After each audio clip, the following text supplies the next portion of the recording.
to President Putin regularly? Well, they can assume that. So is it safe? It makes sense. Well, I don't want to talk about it. And if we are talking, I don't want to tell you about the conversation. It's too early. But I do believe we're making progress. We want to stop the Ukraine-Russia war. And I want to stop it just because I hate to see all these young people being killed. The soldiers are being killed by the hundreds of thousands. So you're starting to put together a plan for like a peace formula or for some sort of resolution? We're talking to both sides. Okay. And then on Japan, are you okay with having a foreign country having a controlling interest in a U.S. steel company? Well, let's look at this. When I came here, they were going to buy it, and Biden was going to approve it. All of a sudden, Biden didn't because he heard I wasn't going to. I don't want U.S. steel being owned by a foreign country. Interest is okay? They can have they don't have a controlling. They have an investment. All they're going to have is an investment. Will it be a joint I don't venture? mind. I don't mind an investment in a company, but especially U.S. Steel. U.S. Steel for 15 years was the greatest company in the world, the greatest #1 company in the world, and I'm not going to let another country buy it. We had a great meeting on that, but they are allowed to invest in it, and that's different. Mr. President, on tariffs, sir, you've talked about reciprocal tariffs coming in this week. Can you tell us a little bit more about that? And are you announcing a plan for it this week? Yeah, I'll be announcing. Kick in this week? I'll be announcing probably Tuesday or Wednesday at a news conference reciprocal tariffs, and very simply, it's if they charge us, we charge them. That's all. When does it go into effect, sir? Almost immediately, but I'll be announcing the details of it, highly detailed, and it'll be great for everybody, including the other countries. But if they are charging us 130% and we're charging them nothing, it's not going to stay that way. This is on every country? Every country will be reciprocal, that's right. Every. Mr. President, can you confirm that It won't affect everybody because there's somewhere we have similar tariffs.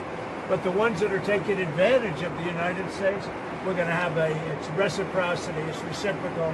We're going to have a reciprocal tariff. But we'll have a news conference Tuesday or Wednesday. And just on the steel question, just so I understand We'll also correctly, be announcing steel tariffs on Monday. on this tomorrow, Monday, yeah, tomorrow. what countries will those go on? Everybody, steel. Including Canada, Mexico, Yeah, United States? any steel coming into the United States is going to have a 25% tariff. What about aluminum, sir? Aluminum too. 10%? That's what it's 10, about. no, 25%. 25 for aluminum. 25 for both. Okay. And on steel, sir, are you ruling out then Nippon Steel having a 51% stake or higher? They won't have a majority stake? Nobody can have a majority stake for U.S. Steel. They can for other companies, but not for U.S. Steel. I think you agree with that, Doug, right? U.S. Steel was one of our great companies, and through a lot of stupidity and bad government and also bad management of the company, it lost that luster. But it's going to gain it back, and tariffs are going to help. Tariffs are going to make it very successful again. And I think it is good management now, too. Yeah. Sorry, may I ask one, please? Can you tell me, can you confirm that you'll be meeting with MBS and CC of Egypt soon? Will that be at the White House? Or are you going to speak? Well, I'll be meeting with all of them numerous times, by the way, but I'll be meeting with all of them. And yeah, I think that it's a big mistake to allow people, the Palestinians or the people living in Gaza, to go back yet another time. And we don't want Hamas going back. And think of it as a big real estate site. And the United States is going to own it and will slowly, very slowly, we're in no rush, develop it. We're going to bring stability to the Middle East in a totally war-torn part of the Middle East. A part of the Middle East that has caused tremendous problem, the Gaza Strip. And we'll own it. It's totally demolished right now. It's a demolition site. It'll be reclaimed. It'll be leveled out, fixed up.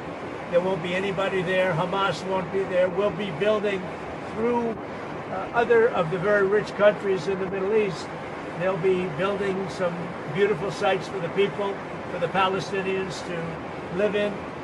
They'll be living in harmony and peace probably for the first time in hundreds of years. And just to clarify, I know you don't want to tell us about your conversation with President Putin, but can you clarify whether you had that since you've been in office, or whether it happened before you became president? I've had it.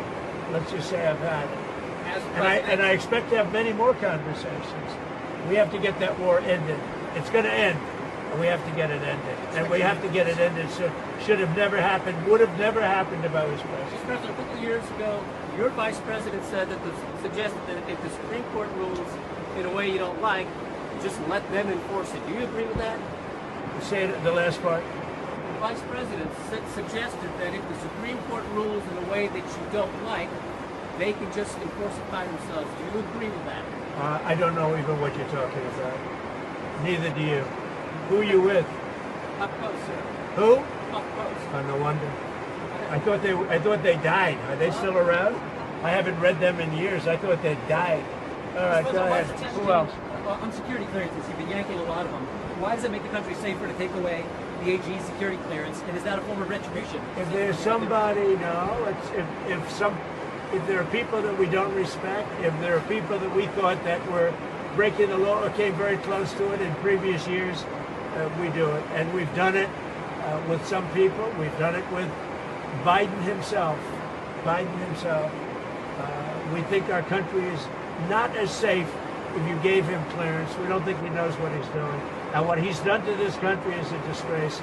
And what he's done in terms of allowing criminals, murderers, drug lords into our country, people from mental institutions into our country, he should be ashamed of himself. Is that a valid reason? On deportations, there's been some reporting that you've been upset that there haven't been more deportations. Can No. you clarify that? I think they're doing an incredible job. It's very tough. Deportations, finding murderers is not easy.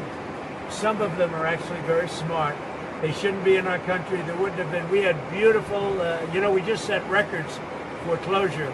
We have the strongest border we've had in many years since my term. But even for many, many years, decades before that. They're doing an amazing job. I think Tom Homan's doing an amazing job. Kristi Noem's doing an amazing job. But it's not